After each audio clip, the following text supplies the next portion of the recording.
नेपाल में अब आगे क्या होगा, इस सवाल का जवाब तलाशा जा रहा है। संकेत मिल रहे हैं कि शायद नेपाल में पहले अंतरिम सरकार का गठन हो, फिर जल्द चुनाव करा लिए जाएं।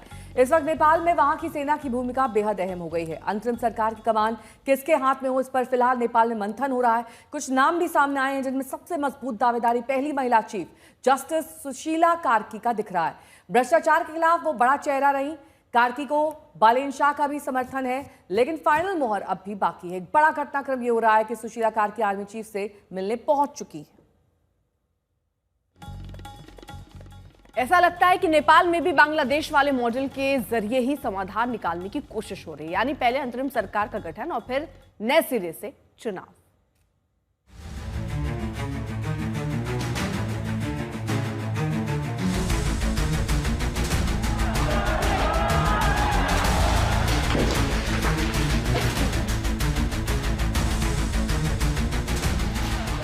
नौ सितंबर को जब काठमांडू में हिंसा की आग भड़की तो उसकी चपेट में सिंह दरबार भी आया। वही सिंह दरबार जहां से नेपाल की सरकार चलती है, जो नेपाल का सबसे बड़ा पावर सेंटर रहा है, जहां नीतियां और योजनाएं बनती रही हैं। उस सिंह दरबार को फूंक दिया गया। कुछ और तस्वीरें देखिए। ये नेपाल के पूर्व पीएम शेर बहादुर देववा का घर है, जिसे आग के हवाले कर राख कर दिया गया। इस वक्त पहुंचे हैं शेर बहादुर देववा के नेपाल के धनगढ़ी स्थित मकान पे। जी हाँ, ये वो शख्स हैं जो 5 बार नेपाली कांग्रेस के नेता भी हैं, 5 बार प्रधानमंत्री रह चुके हैं। और उनके घर के भीतर का हाल हम आपको दिखा रहे हैं, किस तरीके से भीड़ ने, मॉब ने उनके घर को पूरी तरीके से जला दिया है। अगर आप देखें चारों तरफ तो उनके सारे सामान बिखरे पड़े हैं। हमने आपको भी घर के बाहर का हाल दिखाया। भीतर जितने बेड हैं, बक्से हैं, लोगों ने लगता है पूरा बक्सा जो संदूक है उसे लूट लिया है। इस तरह की तस्वीरें आपको दिखाई देंगी।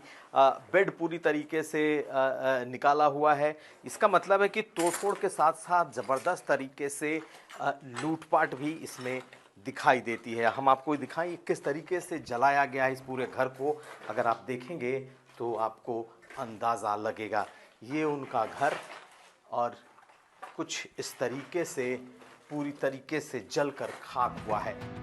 प्रदर्शनकारियों ने देवबा के घर में आगजनी तो की ही, लेकिन घर के बाहर जो कुछ भी लिखा वो भी नेपाल के नेताओं के प्रति युवाओं के गुस्से और नफरत को बयां करता है। तो धनगढ़ी में हम पूर्व प्रधानमंत्री, 5 बार के प्रधानमंत्री शेर बहादुर देवबा के घर के बाहर हैं। और भीतर का जो हाल है वो तो आप देख रहे हैं, लेकिन बाहर भी किस तरीके से गुस्सा दिखा है। जंजी लिखा है। अब चोर सरकार जैसे शब्दों का इस्तेमाल है अगर आप देखेंगे। बाकी नेपाली में बहुत कुछ चीज़ें लिखी हैं। और ये देखिए, चोर सरकार, इस तरह की चीज़ें इनके घर के दीवारों पर लिखी हैं। गेट बिल्कुल तोड़ दिया गया है।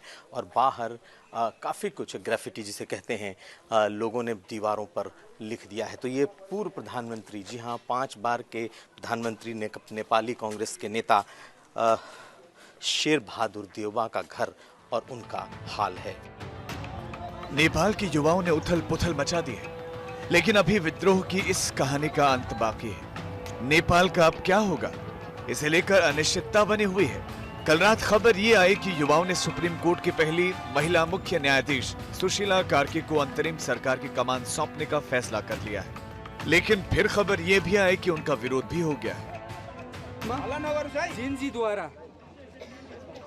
एथिकल भएको व्यक्ति, निष्पक्ष व्यक्तिलाई हामीले सर्वसम्मति रूपमा सुशीला कार्की ज्यूलाई अन्तरिम सरकार बनाउनको निमित्त सिफारिस गरेका छौं।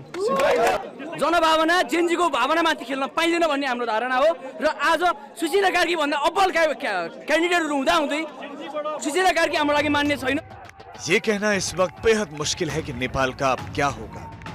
नेपाल से पहले श्रीलंका और बांग्लादेश की मिसाल सामने है। बांग्लादेश में शेख हसीना को भारत में शरण लेनी पड़ी। श्रीलंका में राष्ट्रपति गोटाबाया राजपक्षे को मालदीव भागना पड़ा। नेपाल में केपी शर्मा ओली कहां गायब हैं ये नहीं मालूम। लेकिन इतना तय है कि नेपाल में अब जो कुछ भी होगा वो युवाओं की मर्जी से ही होगा। युवाओं ने भविष्य का ब्लूप्रिंट सामने रखा है।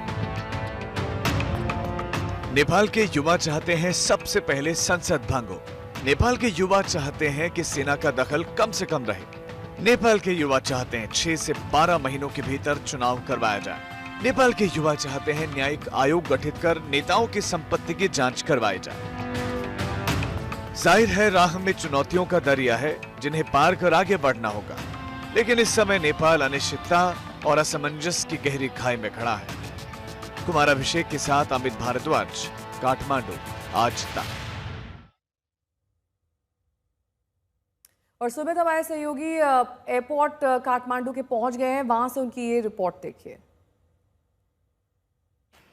हम इस समय नेपाल के इंटरनेशनल एयरपोर्ट पर हैं। अगर आप मेरे पीछे देख रहे हो तो इंटरनेशनल फ्लाइट्स की शुरुआत कर दी गई है। ये त्रिभुवन इंटरनेशनल एयरपोर्ट है। अगर आप देखें कि आपको कई फ्लाइट्स नजर आ जाएगी। एयर इंडिया के साथ साथ कतर और कई ऐसी एयरवेज हैं जिनको स्टार्ट किया गया है।